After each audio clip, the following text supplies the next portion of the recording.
Rizik Syihab itu ingin pulang ke Indonesia tapi tidak mau dideportasi. Dia ingin pulang terhormat gitu. Nah silakan aja lah urus begitu. Itu kan urusan dia dengan pemerintah Arab Saudi ya, bukan urusan dia dengan kita. Gitu. Pak, pelanggaran imigrasinya apa Pak? Overstay. Overstay. Bukan karena melanggar ketentuan keimigrasian, bukan. Jadi kalau ada mengatakan karena ada pelanggaran, ada pidana, bohong. Saudara, itu hoax, bahkan itu fitnah.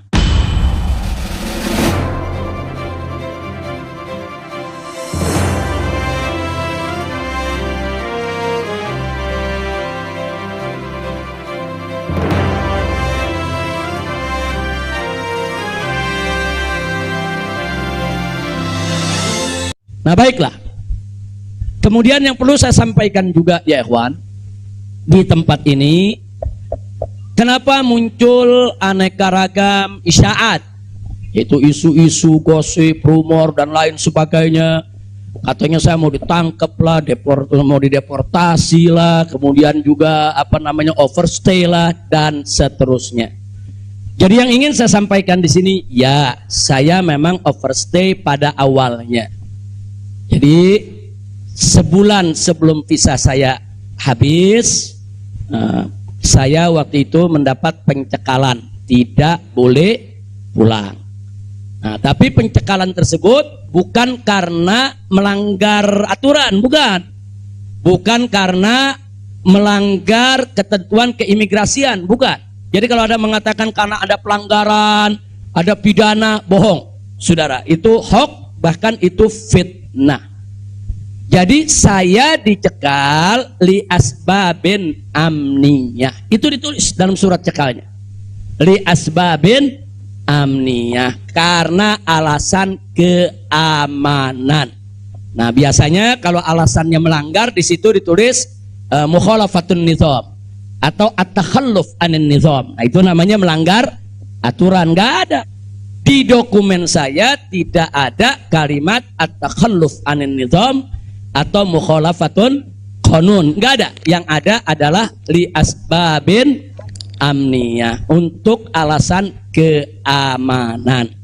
Nah, tentunya saya tidak diam, saya terus melakukan lobby dengan pemerintah Saudi, dengan otoritas Saudi. Ini asbabun amniyah yang bagaimana maksudnya, kemudian kenapa saya tidak bisa keluar dan seterusnya. Ini terjadi pembicaraan yang cukup panjang ya ikhwan. Tapi memang mereka sendiri mengaku. Jadi saya ini di sana diperiksa oleh Badan Intelijen Saudi, saya diperiksa oleh Dewan Keamanan Saudi, saudara. Nah, belakangan, saudara, kenapa saya diperiksa? Mereka mendapatkan laporan sampah dari negeri ini ya. Jadi mereka bilang ini zubalah. Nahnu nahsul alal maklumat kadzibah. Kita mendapat informasi yang bohong. Bahkan mereka bilang zubala itu sampah ya kawan. Informasi sampah tentang Anda. Jadi katanya saya ini buronan, melarikan diri, ada persoalan hukum yang saya hadapi. Saya ini katanya red notice. Kemudian ada lagi yang mengatakan kalau saya ini saudara orang politik yang selalu bikin keributan di mana-mana, nanti bahaya untuk keamanan Saudi. Nah, ini laporan-laporan semacam ini, saya tidak mau menuduh siapa yang melapor, si A atau si B atau si C ya kawan. Tapi ini ada. Dan ini bukan laporan dari orang biasa. Kalau laporan dari orang biasa, saudara, nggak bakal dihiraukan oleh pemerintah Saudi. Ini tingkat negara. Ini bukan tingkat RT, bukan tingkat RW, ini tingkat negara. Negara Saudi mendapatkan laporan. Berarti yang memberikan laporan ini, saudara, ini tingkat tinggi juga. Nah, tapi ala kulihal semua kita buktikan. Mereka bilang, apa betul? Anda ini punya kasus hukum. Ada 2 kasus hukum, satu di Jakarta, satu di Bandung. Saya katakan kepada mereka, saya tidak punya kasus hukum. Mana buktinya? Saya punya SP3. SP3-nya saya terjemahkan ke dalam bahasa Arab. Kayaknya dalam sejarah nggak pernah ada SP3 diterjemahkan ke dalam bahasa Arab. Sebab kalau saya serahkan SP3, ya tentu kan polisi di sana nggak paham, intelijen di sana nggak paham apa isinya, apa maksudnya. Kita terjemahkan dalam bahasa Arab. Kita buat dokumen resmi, terjemah resmi. Jadi saya katakan, tuduhan apa yang Anda dapat dari pemerintah Indonesia? Oh, Anda ini melarikan diri dari Jakarta karena ada kasus hukum. Saya tunjukkan, ini SP3. Silakan Anda baca. Begitu mereka baca, mereka kaget. Oh, ini kan hukum sudah selesai. Kenapa kok masih dilaporkan Anda tetap bersalah? Jadi pemerintah Saudi sendiri yang menilai, ya. Nah, kemudian yang kedua, waktu kasus Bandung, saya bilang juga udah nggak ada perkara. Punya SP3, saya terjemahin lagi SP3-nya. Saudara, nah terakhir mereka bilang katanya Anda ini dikejar-kejar badan intelijen dari negara Anda. Saya bilang enggak, saya nggak punya persoalan dengan badan intelijen. Oh, tapi ini ada laporan. Anda bisa buktikan kalau Anda tidak punya permasalahan dengan badan intelijen Indonesia. Punya. Loh, apa buktinya? Saya punya dokumen perjanjian antara saya dengan badan intelijen negara Indonesia. Saya terjemahkan lagi dalam bahasa Arab. Resmi di situ, saudara. Dan dokumen ini kan belum saya buka ke masyarakat, ya ikhwan. Saya pikir nggak ada perlunya saya buka, ya ikhwan, kecuali kalau darurat saya tunjukkan. Mereka kaget loh. Anda punya perjanjian begini bagus dengan negara, Anda tidak punya masalah. Kok dilaporkan macam-macam? Nah, ini yang jadi persoalan, ya ikhwan. Ala kulli hal, singkat cerita, kalau saya cerita terlalu panjang, saudara, akhirnya pemerintah Saudi ini, otoritas yang berwenang di bidang ini, mereka justru akhirnya minta maaf. Mereka bilang nahnu natawarrat, nahnu ghaltan, kami salah, kami sudah melewati batas wewenang yang kami punya, kami minta maaf karena memang ini kesalahan dari informasi yang kami terima. Nah, jadi supaya Anda tahu, akhirnya mereka tidak mengganggu kita sama sekali. Bahkan terakhir bukan lagi persoalan bayang safar, jangan kita deportasi. Saya ditawarkan, Habib, Anda mau pulang besok ke Indonesia atau Anda mau tinggal di sini selamanya? Silakan. Maka itu pada malam Ahad, Sabtu malam Ahad, sebelum saya pulang, saya ke Riyadh, saya diundang resmi ke Riyadh. Saya diundang resmi ke Riyadh, saya ketemu petinggi di sana, ya kawan. Mereka tawarkan, mau tinggal di sini, kita berikan iqamah, kita berikan izin tinggal, mau seumur hidup pun boleh. Silakan Anda memutuskan. Enggak, saya enggak punya persoalan sama pemerintah Saudi, ya kawan. Jadi bohong kalau ada yang bilang saya punya persoalan. Jadi makanya kalau pejabat tuh jangan sembarang bicara. Kalau mau bicara tuh mesti punya data dong. Masa pejabat bicara nggak pakai data? Kalau nggak pakai data, pedagang kopi di warung-warung, ya kan dagang kopi di warung nggak pakai data. Ada kopinya seduh, pakai gula, selesai kasih. Kira-kira jelas gak?